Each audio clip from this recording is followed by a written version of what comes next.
Welcome, everyone. This is episode 18 of the Brandon Adams podcast. I have with me Joe Campanale. Joe, I have to say, in preparation for this podcast, I was listening to a couple episodes of In the Drink.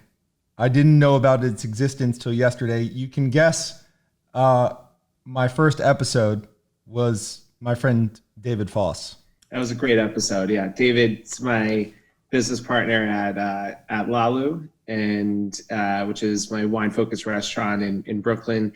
And yeah, I love hosting In the Drink. I look forward to it every week. I've actually been hosting it for just over 5 years now.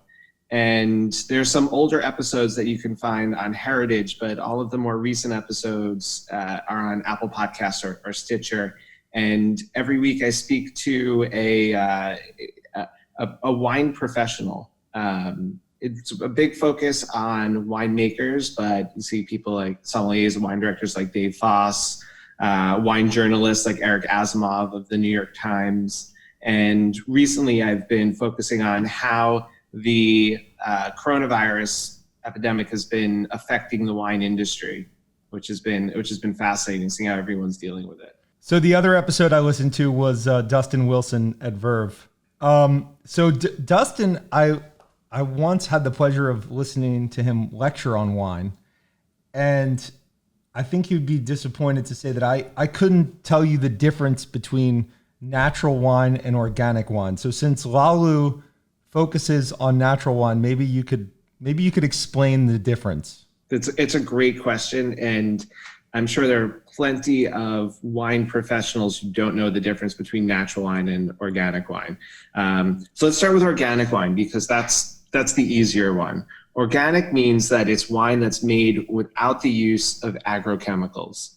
You can use chemicals for an array of reasons in the vineyard, like herbicides and pesticides, or you can also use chemicals in the winery. And none of those have to be listed, and none of these chemical additives have to be listed on the label of wine.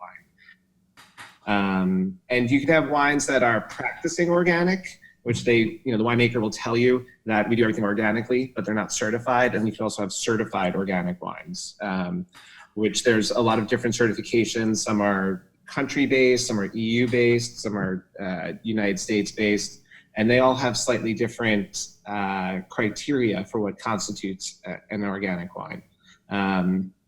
The idea of a natural wine, there is no definition of a natural wine. For me, a natural wine is more of an ideal.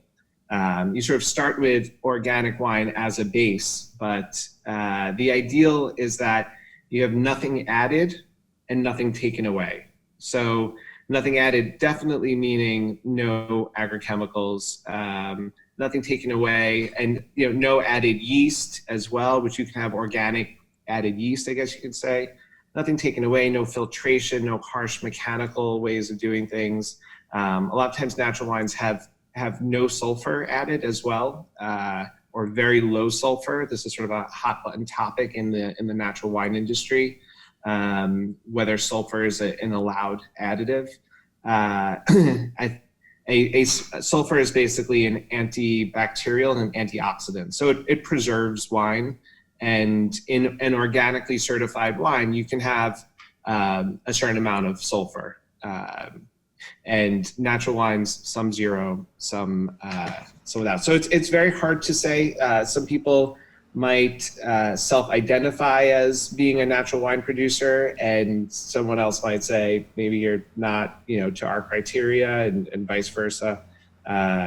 It's this ideal. It's something to go towards, where you're manipulating the wine as little as possible, adding as little to it as possible, and really sort of making like a raw wine. And from a big picture perspective, it's fair to say that if you were to go around Napa Valley, the mass market producers that are making the lesser wines by general consensus are also the ones using the most chemicals in their process. Is that fair to say? I think that's really fair to say. They're using the most chemicals, they're using the most machines, they're not doing things in the most artisan way.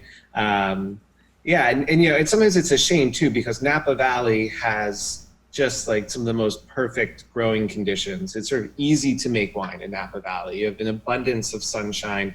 You don't have a lot of pests or humidity, things that might cause mold or fungus on the grapes. In terms of winemaking, it's sort of one of the easier places to make natural wine, but you don't see it as much there. Natural wine also has this sort of rebellious undertone, anti-establishment undertone as well. A lot of the producers don't like to fit into the standard criteria for wine in their appellation. Certainly not all. And so Napa Valley wine seems to be like it's one of these historic benchmark places. And a lot of times you'll see natural wine happening not in the biggest, most famous places, but in places where land costs a lot less and you can be a lot more experimental. My mom, she goes to visit her friend in Paris every few years. And she claims that she can drink as much wine as she wants with her friend and not get a hangover. And she believes this is due to a lower number of preservatives in the wine, but we can't pinpoint why that's true or if it's true. She also claims that what she's drinking in the cafes is different than the same wine that's being exported to the U.S. And she brings this up at dinner parties all the time, and I don't think there's any truth in it. I'm just wondering if there's possibly any truth to it. If it's possible that like you could drink a wine in Paris from a French vineyard and it has less preservatives, if you will, than the same wine that they might ship to the U.S. And also, sulfites are the main preservative. Is that right? Yeah, sulfites are the main preservative that you see in wines, and a small amount of sulfite is released during fermentation. So every wine has sulfites in it, but most producers, the vast majority of producers, add additional sulfur to the wine. And one theory of hangovers is that sulfites are a major culprit. Is that true?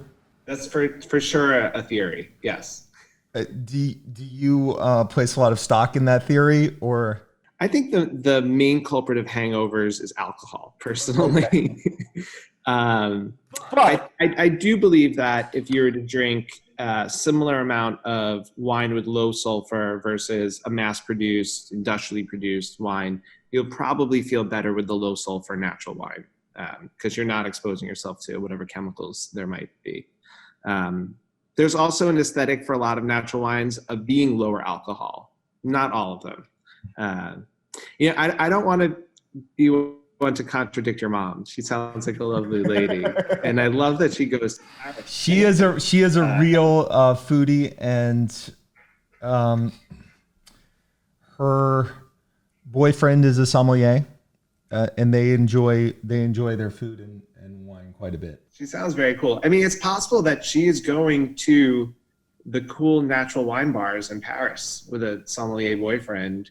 The natural wine scene in Paris is robust, and that's possible. I don't know of producers who make a cuvee of wine specifically to ship around the world with tons of added preservatives, and then one just of the same exact wine just for local consumption. It's possible that there are some wines that they make just for local consumption. It's that's her claim. I can't verify it in any way. But it won't be the same label, right? It won't be the same exact label from that producer. They say, okay, we're going to make whatever producer and then that wine, and then ship some of that same wine across the world and add more preservatives, and the same wine in France without. They won't do that. No. my friend David Foss, your partner, he has weird taste in wine. He likes to really go all over the map. He likes to point out, all right, I just went on a trip to Georgia and this is the new wine that I have, and it's orange wine, and this is he is all over the map, and he likes crazy. So you probably have to dial him down a little bit, right? Running a business. How does it go? Yeah, you're totally right. Dave has this encyclopedic knowledge of obscure wine grapes. And by the way, it's really fun to hear him pronounce them all. I think he's pretty good at pronouncing these like rare Georgian antique wine grapes. You know, when we worked together in Manhattan at my old wine bar, Anfora, we had a pretty obscure esoteric wine list for Manhattan at that time, especially for the West Village. And people were into it. But we did have to keep things a little bit more buttoned up. At LaLou, our guests want the strangest, want the newest thing. And so they love Dave's, Romanian heirloom grape variety, or he has wines from Czech Republic. It just wines from places that you wouldn't, even as an avid wine drinker, you wouldn't think of these, being top of your mind as a place for drinking wine.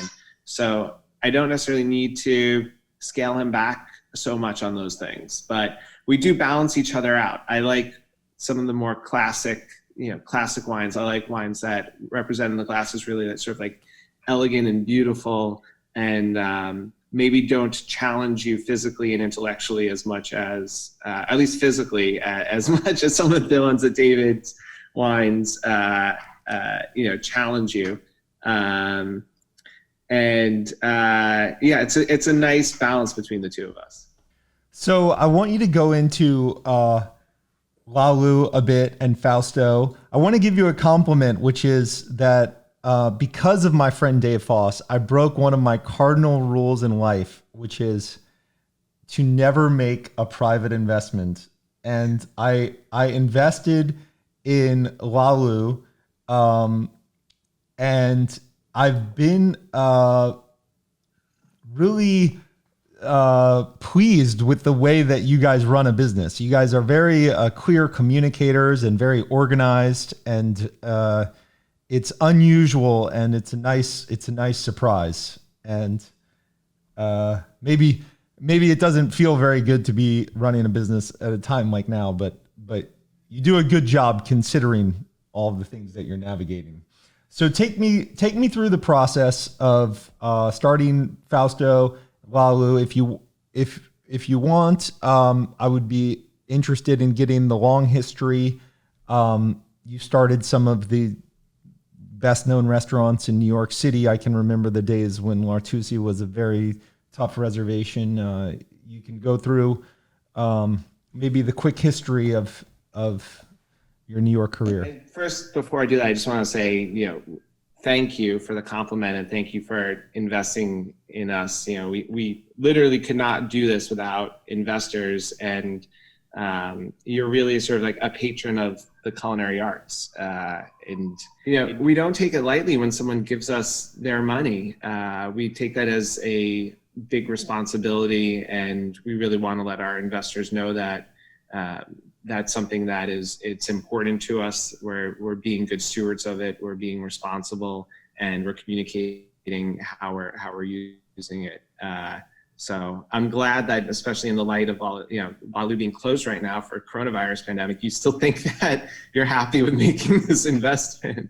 So I'm happy to sort of start from the beginning of my professional career, which really started in, I grew up in New York City and went to NYU. It really allowed me to get a jump start on my career while I was at school. I went into school thinking that I might want to practice law one day, but quickly realized that I had this passion for food that I wasn't fully aware of, even growing up in Queens, which was not very far away from downtown Manhattan.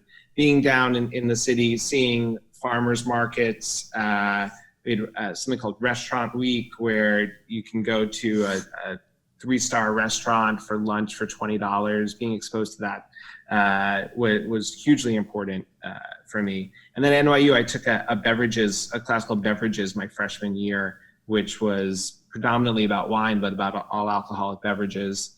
And then studied abroad in Florence, where I visited my first vineyards, my first wineries. And as a kid who grew up in Queens, seeing a farmer was just revelatory. I couldn't believe that people were so connected to their land and grew things and made this product that was also connected to their culture and their history. They made it by hand. I just wanted more of that. I took more wine classes there.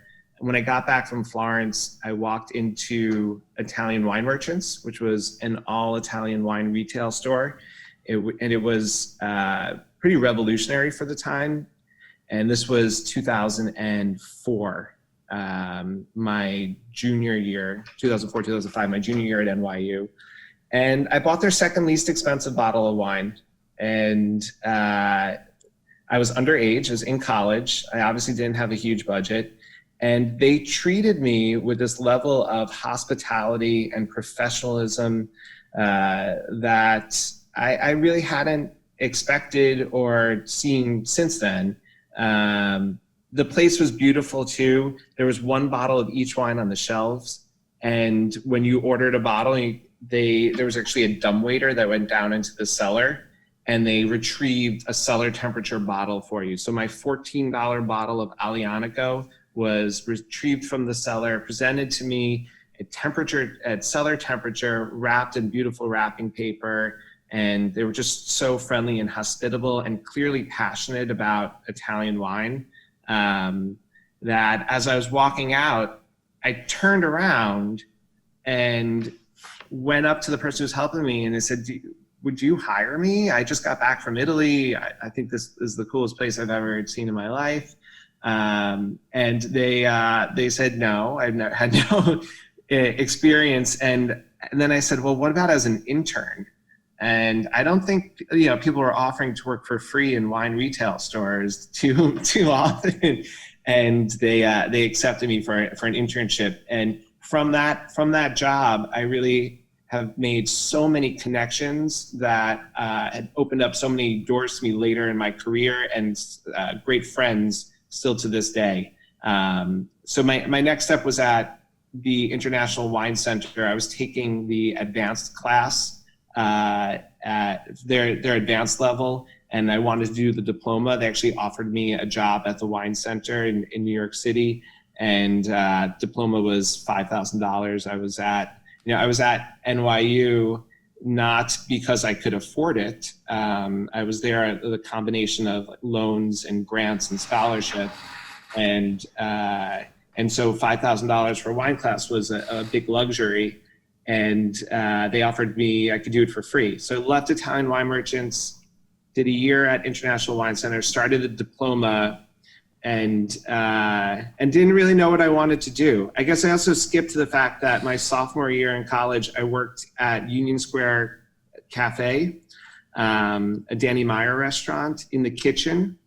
And I knew I was like, I had this burgeoning love for food, and I felt that, okay, I love food. I should maybe be a chef, because that's what you do if you love food, was my thinking. I opened up a Zagat, and in the front of the Zagat, there was a compilation of two things. One is the best restaurants, and then the other was the most loved restaurants. And Union Square Cafe was the number one most loved restaurant. And I walked in there, and I had this sort of like similar chutzpah. I really don't know where it came from, but I walked in, I had lunch.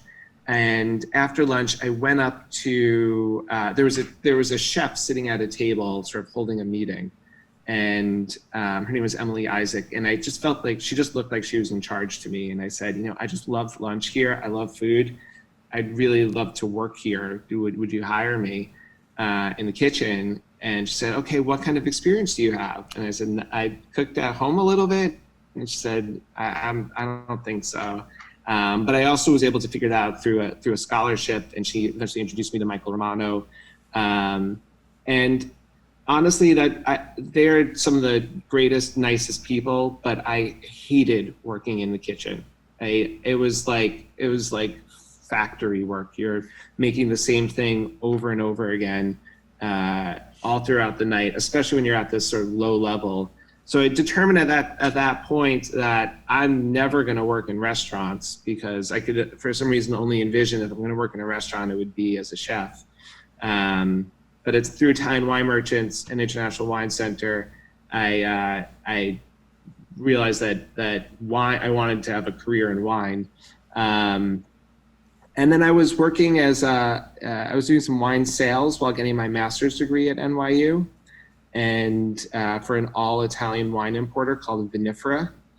And I got a call from my former boss at Italian Wine Merchants, this guy August Cardona, who we'd become friends at that point. And he said, "Hey, Joe, Babbo is looking for a sommelier, and you should apply for this job."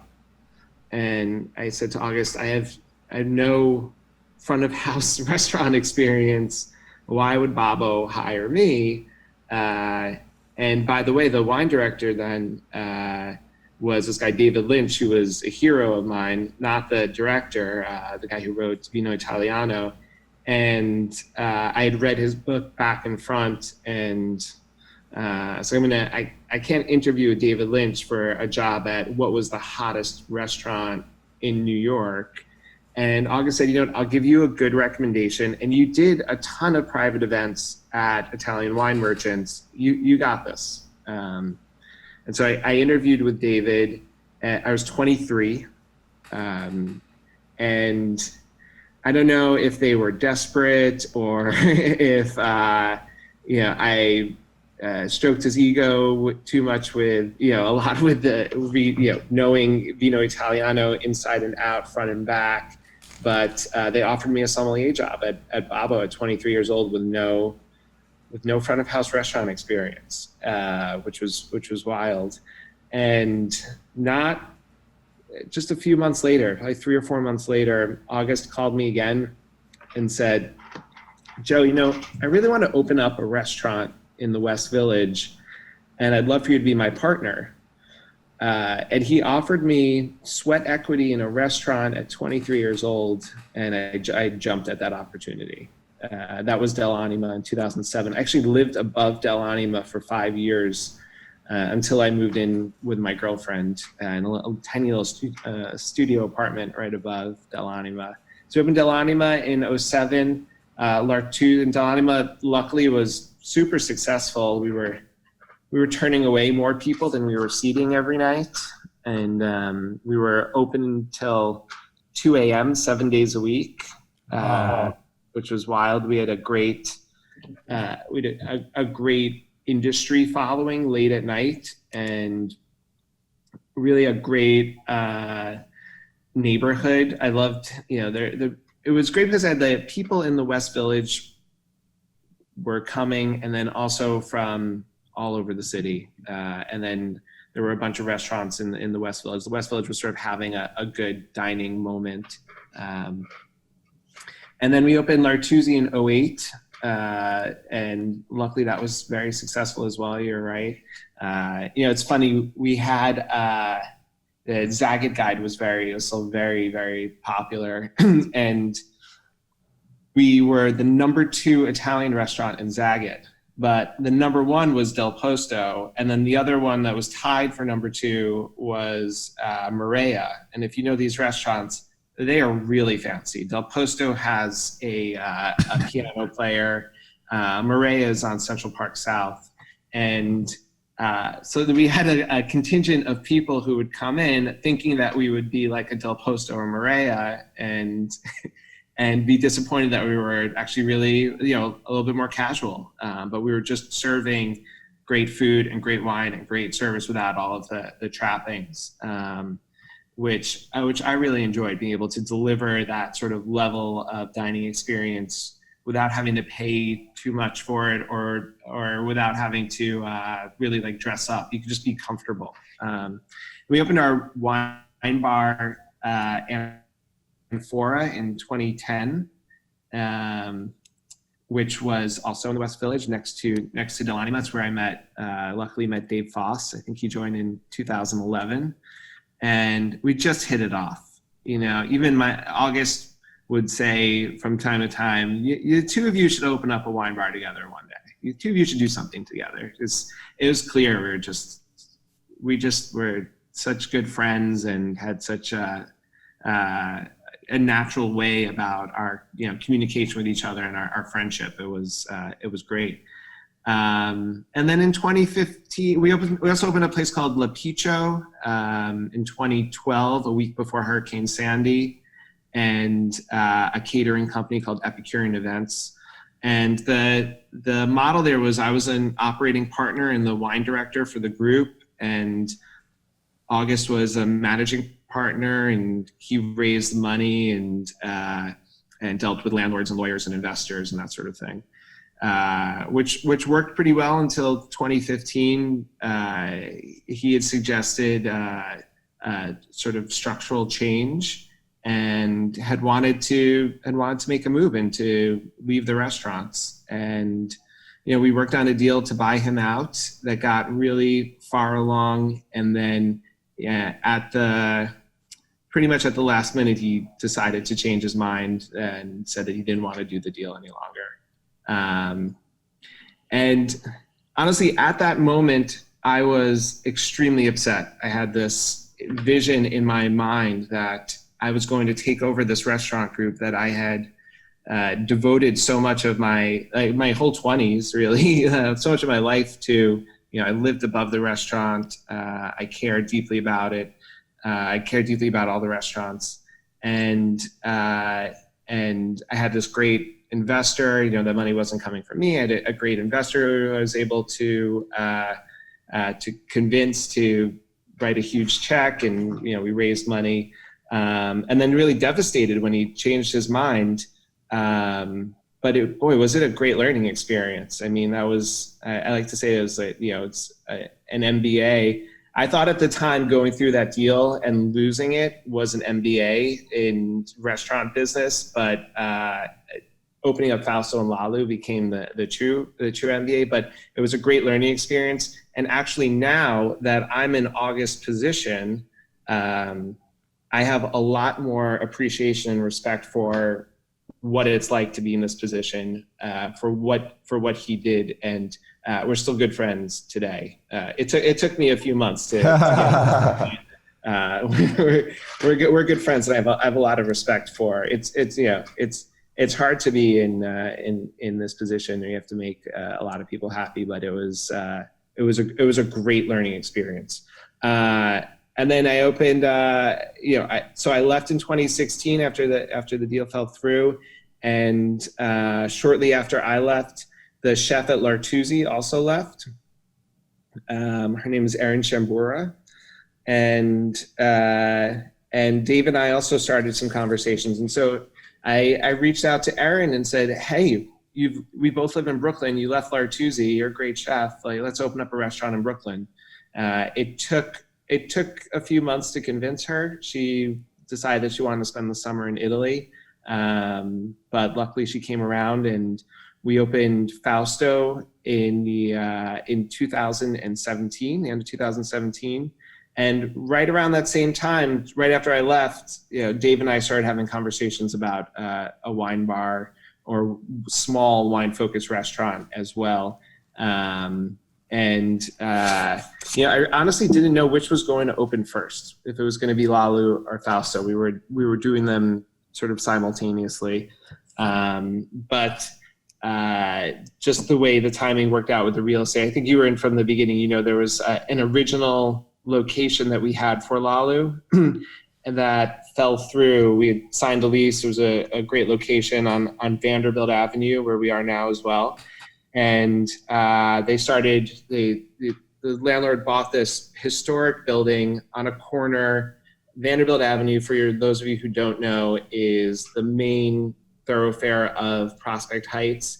It is this burgeoning, exciting dining scene. It's pretty much 6 or 7 blocks long. There's 3 wine retail stores on this block in 6 or 7 blocks.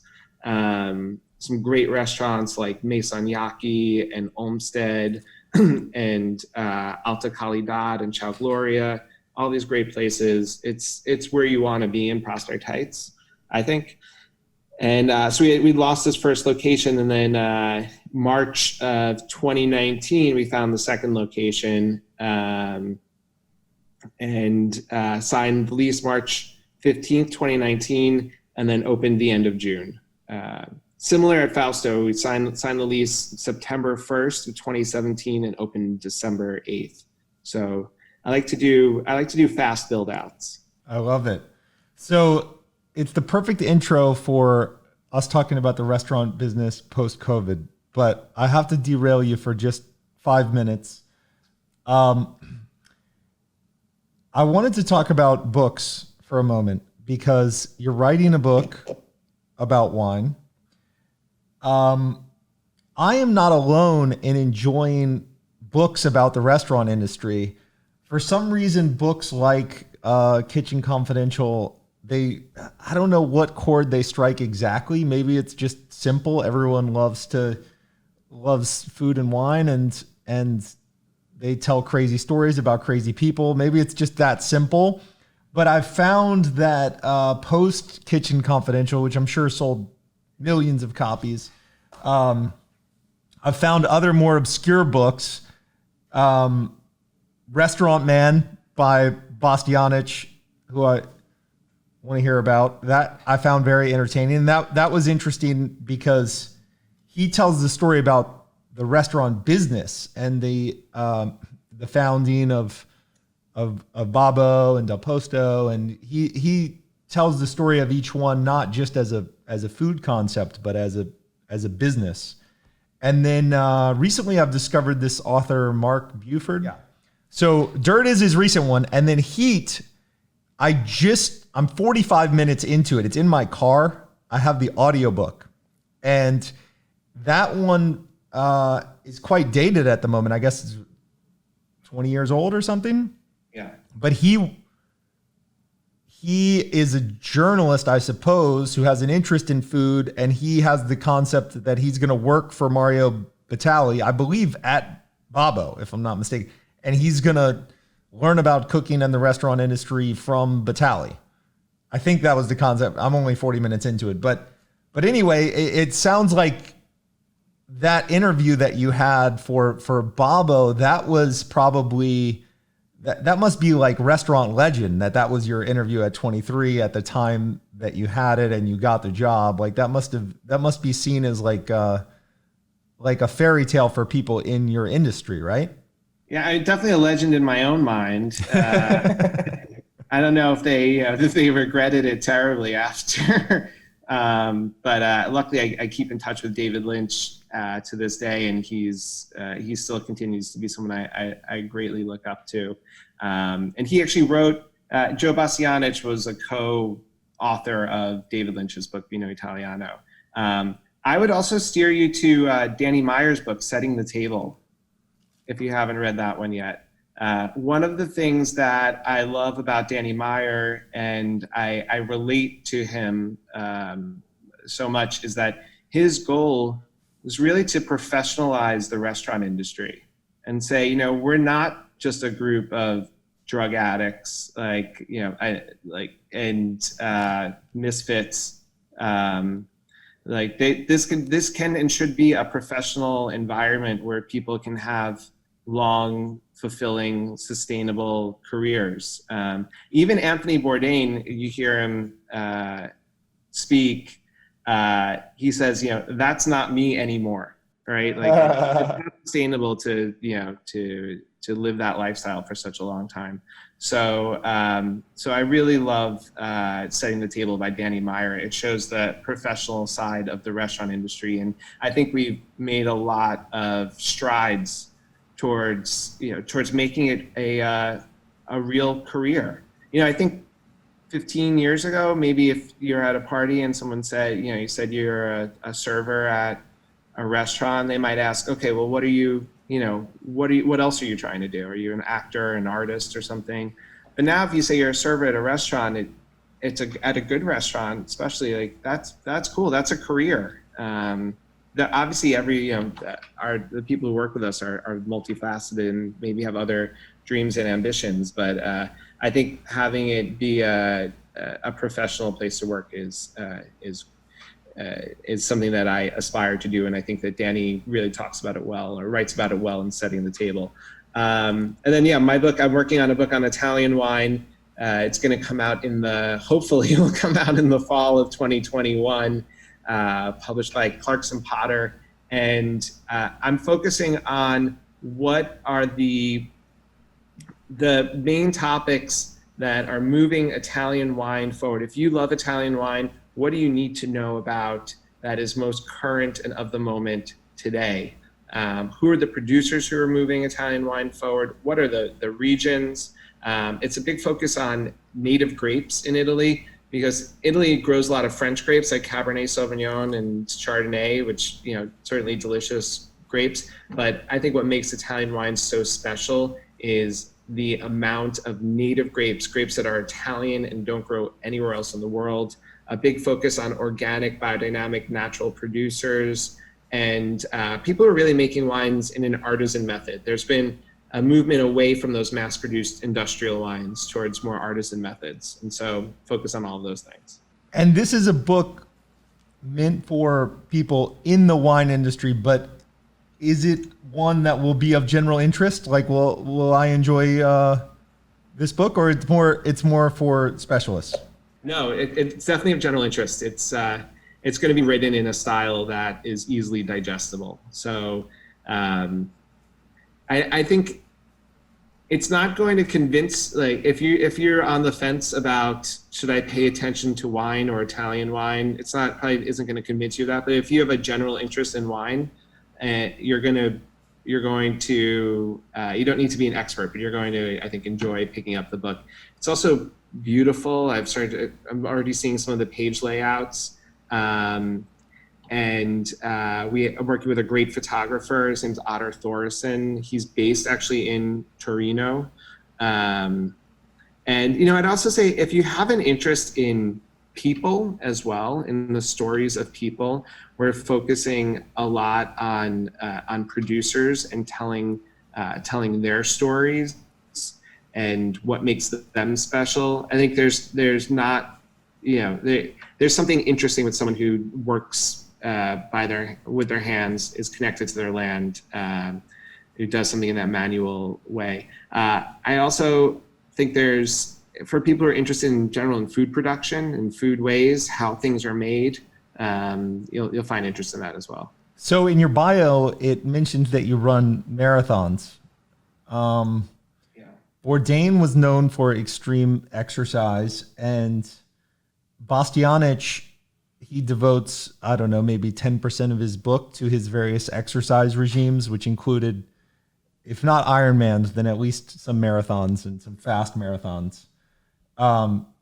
Is there any connection? Is it just that you feel like you're around rich food and drink and you need to go the other way, or it's adrenaline fueled in kitchens and you get that in the races? Is there any connection at all, or it's just...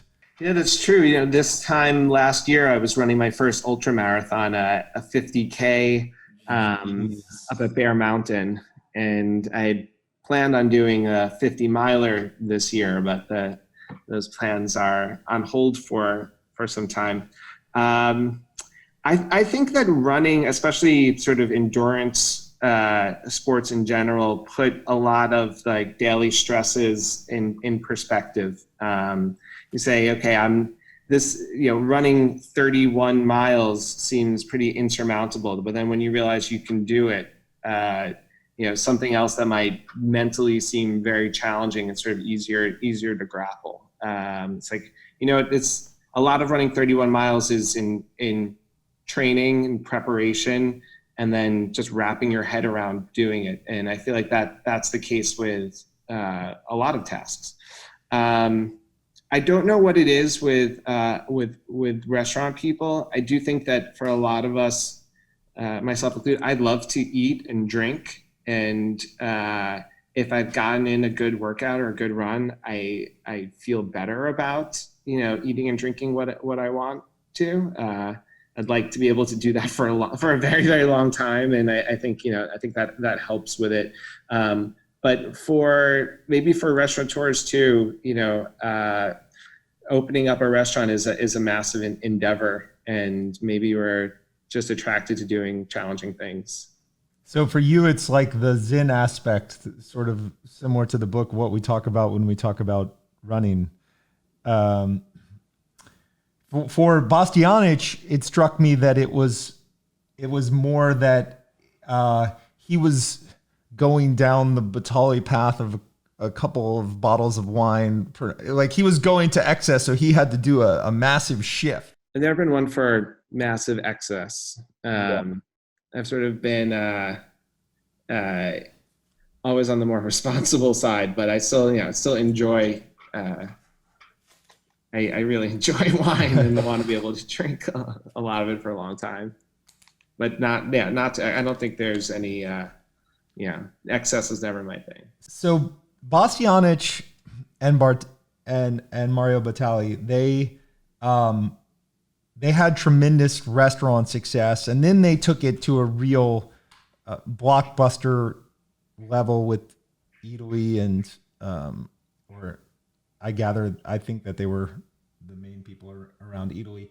At any rate, they seem to have understood not just food and wine, but also the business aspects of food and wine. You mentioned that you're getting the MBA with Fausto and LaLou.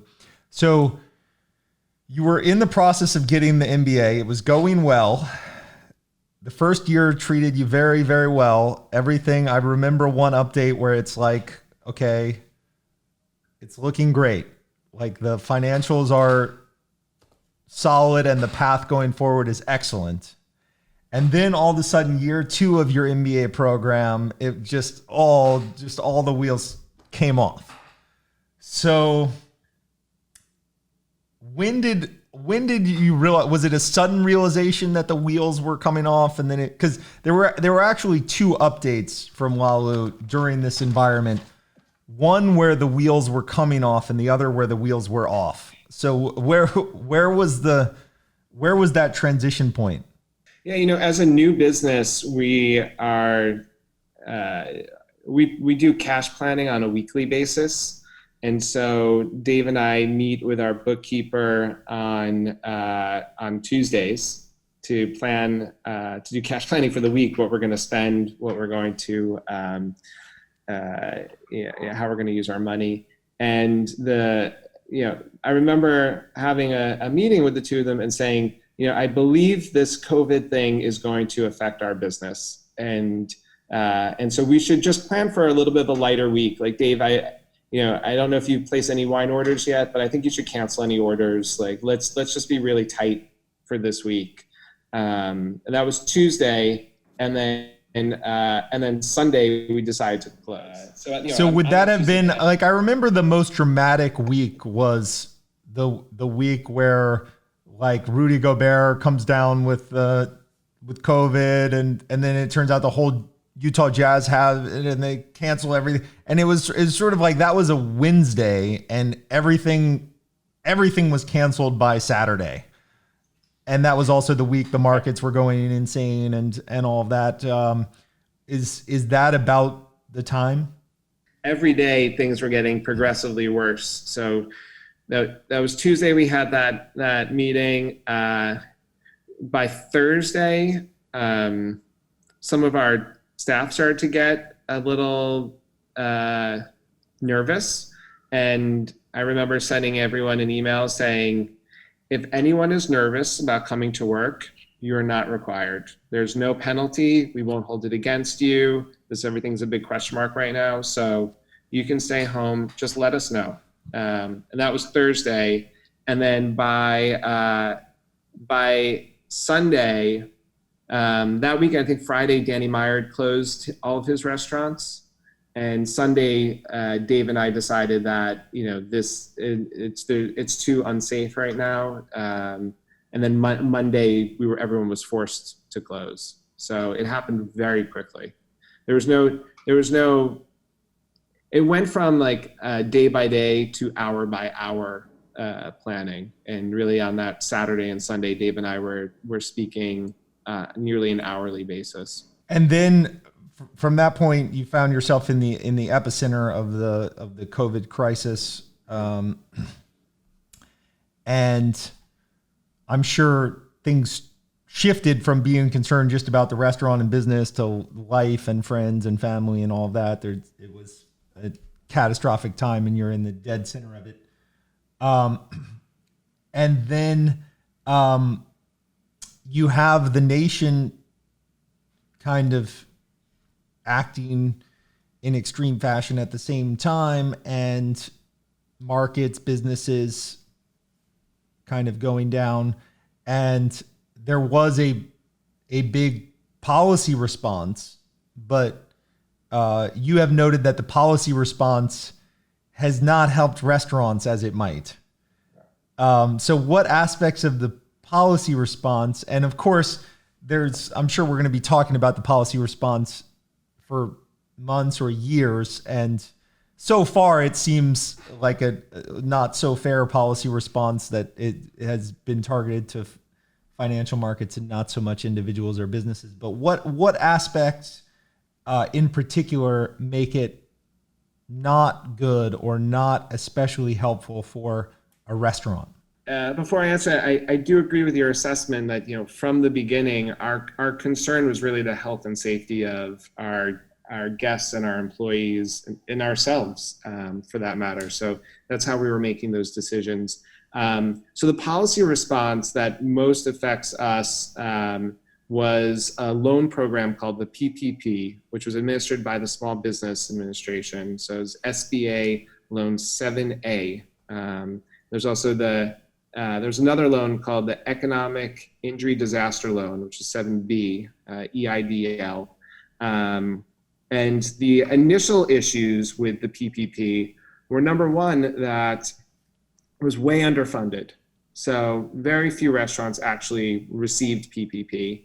And two, that a lot of the restaurants that did receive it, since it was an SBA program that was actually administered through banks, were restaurants who had really good relationships with their banks.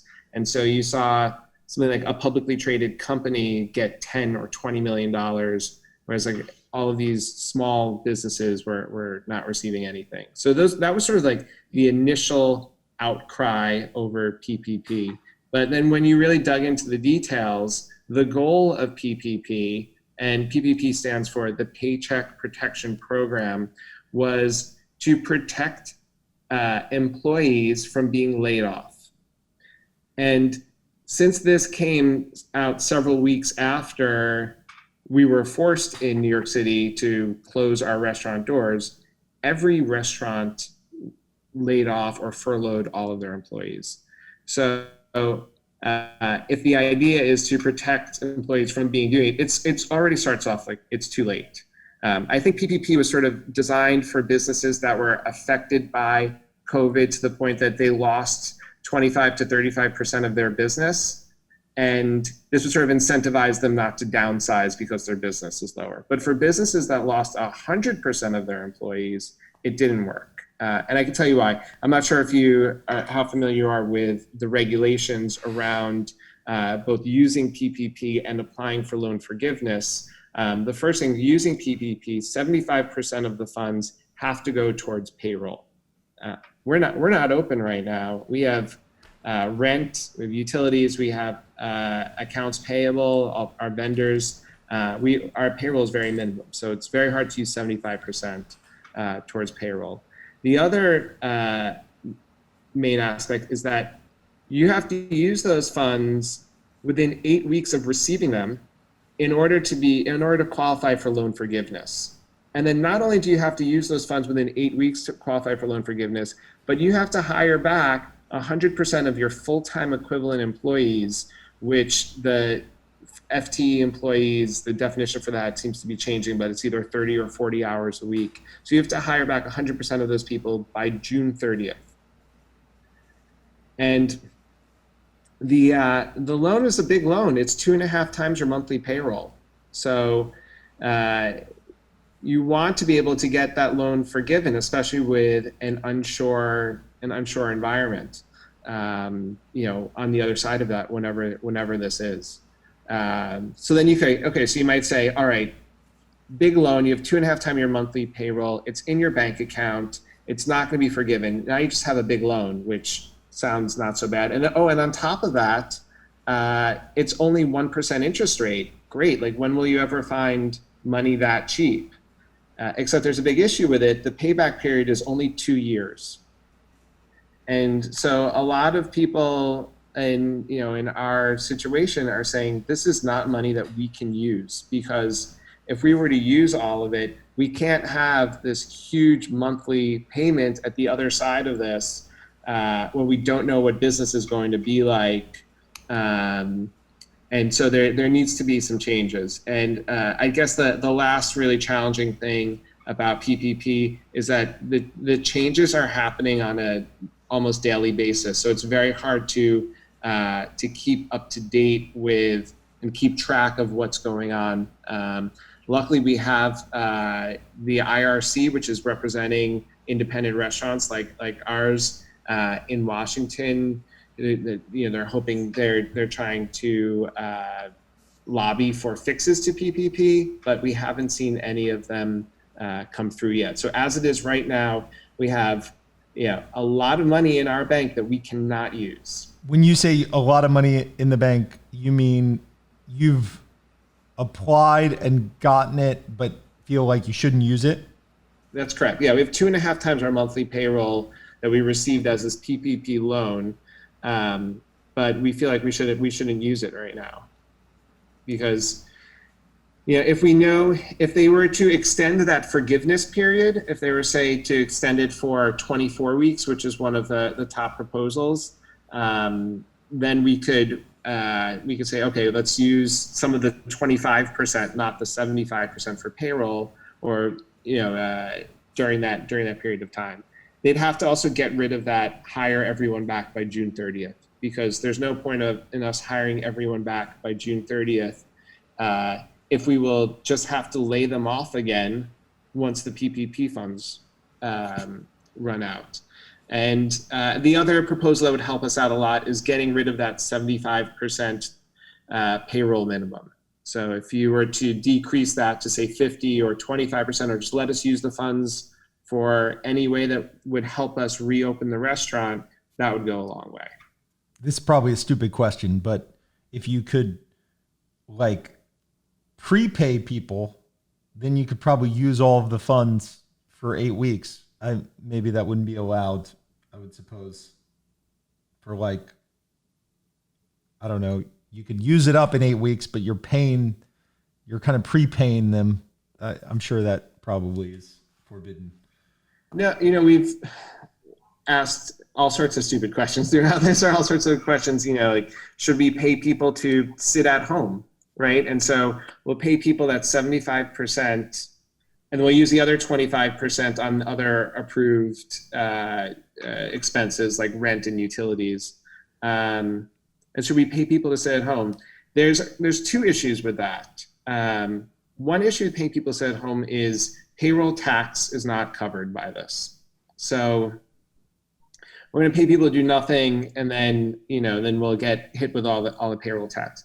The other issue is that unemployment is very appealing for people right now, and it was very hard for them to get it. The unemployment system was way overburdened. So if we're paying people to sit at home, they're going to have to come off of unemployment for 8 weeks and then hope to reapply for it once again. And it's, since unemployment in many cases is more than they were making before, more than we would pay them. So, and that is true because of the federal supplement to state unemployment? That's accurate. Yeah, there's the federal supplement has made, in some cases, people get paid more than they were getting before. The idea of unemployment in the past has been to incentivize people to look for work, because you don't want to pay people to just sit at home. But during a pandemic,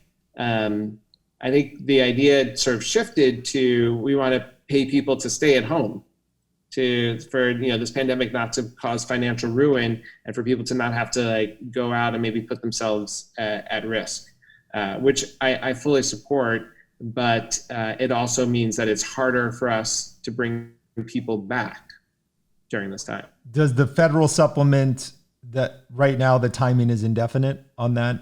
I'm not sure. I believe it's 26 weeks, but I'm not positive off the top of my head.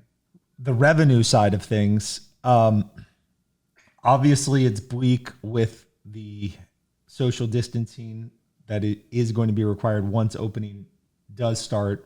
We chatted briefly about the Miami restaurant scene, and they're doing some crazy things. Like they're opening, but in some areas it's 25% capacity. You have to wear your mask other than the times where you're actually chewing the food. It's totally ridiculous. I'm not sure anyone's going to go out to eat.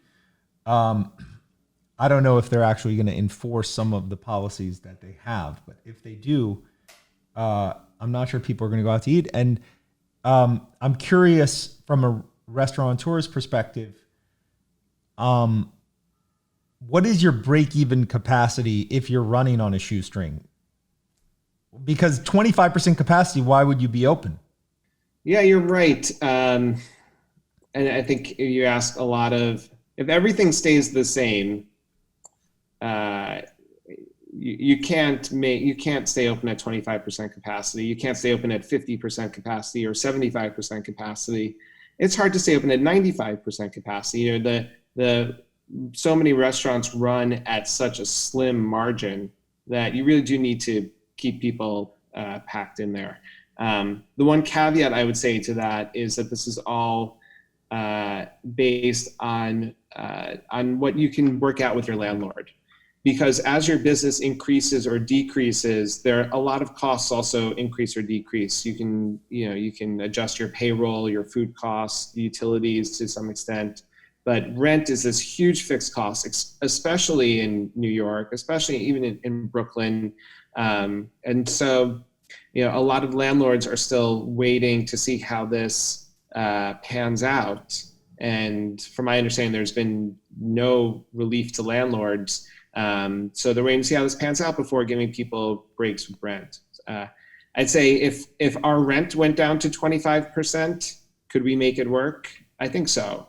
Yeah, but we're not there yet. Now you don't have restaurants that would seem to be well suited for dining out, takeout. It just doesn't seem like it suits the style of restaurants.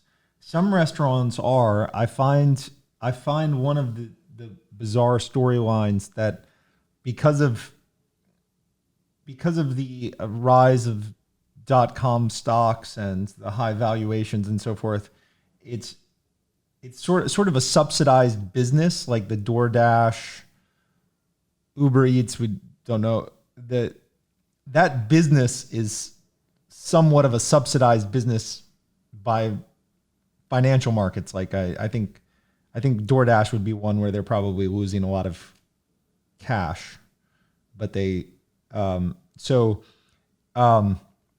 from the consumer's perspective, it's cheaper than it might be to order in. Do you see some restaurants staying open by doing a good dine out business? Do some resort to selling out their wine cellar? Like what are some of the things that you're seeing in terms of emergency action? Yeah, before we were forced to close down, Fausto did a pretty robust delivery business through an app called Caviar, and as you said, LaLou, we weren't doing any takeout or delivery. I think that for all restaurants, this is forcing us to innovate and adapt to the current situation. And I think it's going to be very challenging in the future for a restaurant to only do dine-in service and nothing else. It's a really good segue too. We're starting to do wine sales at Fausto and LaLou, and those wine sales will also include food. It's part of the mandate that you have to also include food with any wine sale, but we're looking at the food to be a more substantial part of the business, at least during this pandemic time. But I think also going forward, we're going to have to do more.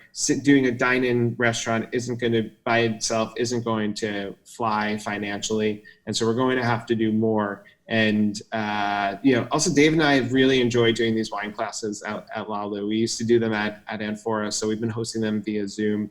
They've been great. Our wine sales have been really successful. We've done 2 so far. We're going to make it weekly, every weekend, starting just with Saturdays, potentially expanding and adding food. Same thing with Fausto. We're going to be adding food as well. You can register for our Zoom wine classes on our website, LaLouBrooklyn.com. They're only $15, and they're really a lot of fun. And it's a great way. These things are really great ways to support the restaurant while we're closed. When is the next one? I'll get on that. That sounds like a fun happy hour. It's great. The next one's going to be actually on rosé wines on Sunday. So it's $15. You can support us that way. Another great way to support restaurants is through buying gift certificates. I should say, Sunday, just going back, Sunday at 6 p.m., you can do our Zoom wine class on rosé wines. And another great way to support us would be to buy a gift certificate. I kind of think of this as like a dining bond.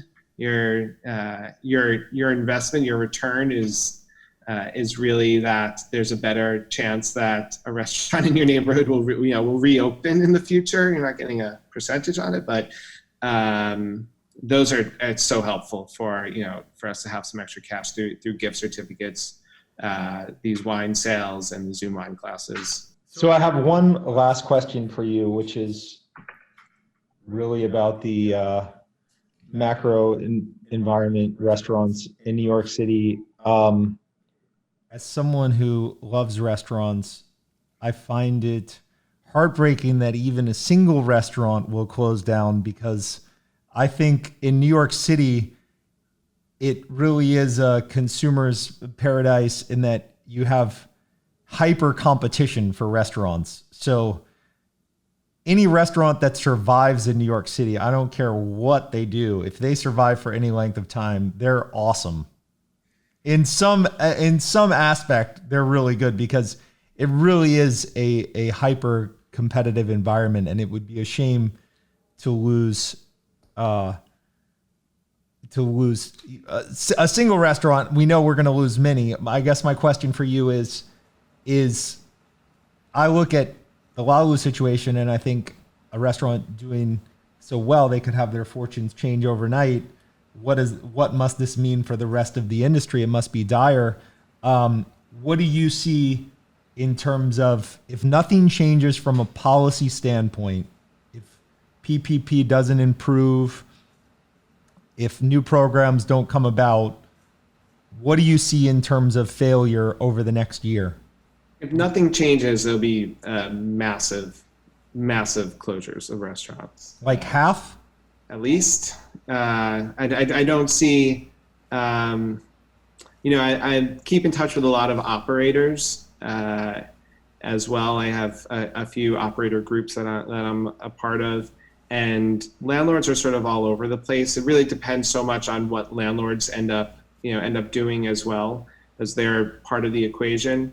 I'd say if nothing changes, let's say half. It's rare that restaurants keep a lot of money in the bank. Maybe you prepare for 3 months, but that's it. Restaurants are businesses that operate on slim margins, and when they are profitable, you're operating to make distributions, hopefully. And for something that's long term, it'll be really hard for people to reopen.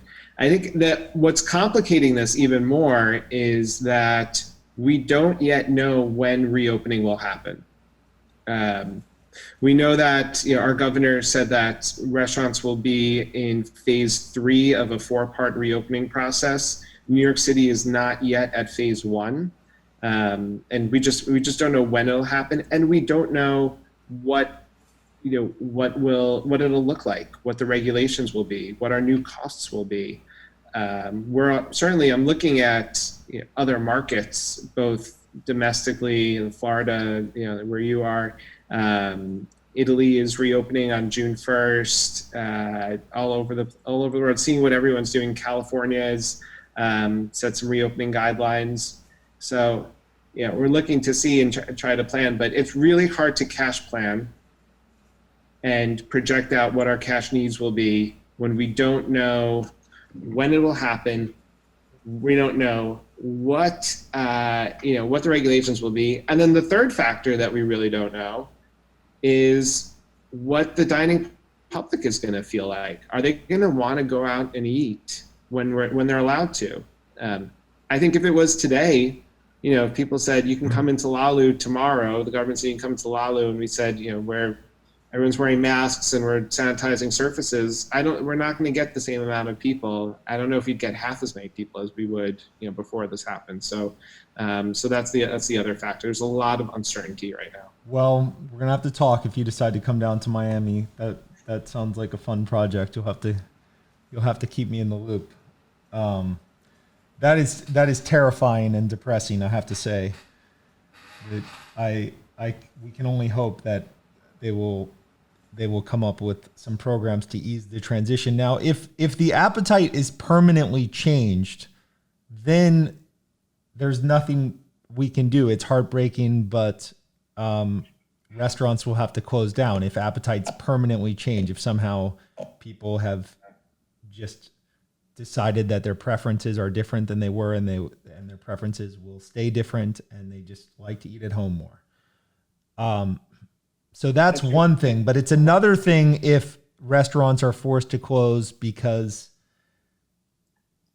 just structurally there's not a lot of cash on hand and they're forced to be closed for 3 months. That would be terrible policy if that.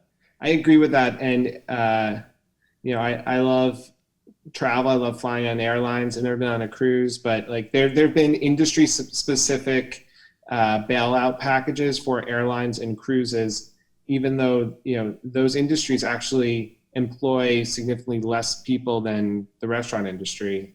We employ over 11 million people, and forget about just just in the restaurants. Think about all the vendors that we work with, the local farms, commercial real estate. The industry in itself is a huge employer, and I think it'll have big repercussions if there are massive closures. Well, we can't talk about the politics of this bailout because I'll just get upset and we'll end up talking for a long time. So we don't want to get into all that. But anyway, I enjoyed this immensely. I look forward to being in touch. I enjoyed this immensely as well. I really appreciate you giving me this opportunity to chat and tell the story of my restaurants during this crazy time. I still have some level of optimism. I think that in order to go into the restaurant industry, you have to be an optimistic person. So I have some optimism. I don't think it's gonna be the worst case scenario. And there's some good people who are fighting for this for the government to do the right thing here, and I'm optimistic that it'll happen. I just want to remind all of your listeners or watchers on YouTube that you can find out what's going on at Fausto and LaLou by following us on Instagram at Fausto Brooklyn and at LaLou Brooklyn. We have a lot in the works where you have these wine classes, sales, food offerings. We have new stuff coming out every week, and if you follow us, you can learn about all the new offerings. And Brandon, thanks so much again. This was a lot of fun. All right, I look forward to rosé class with Foss on Great. Sunday. That sounds fun. Sunday at 6 p.m. All right, I'll see you. Thanks. Bye. I'll see you then.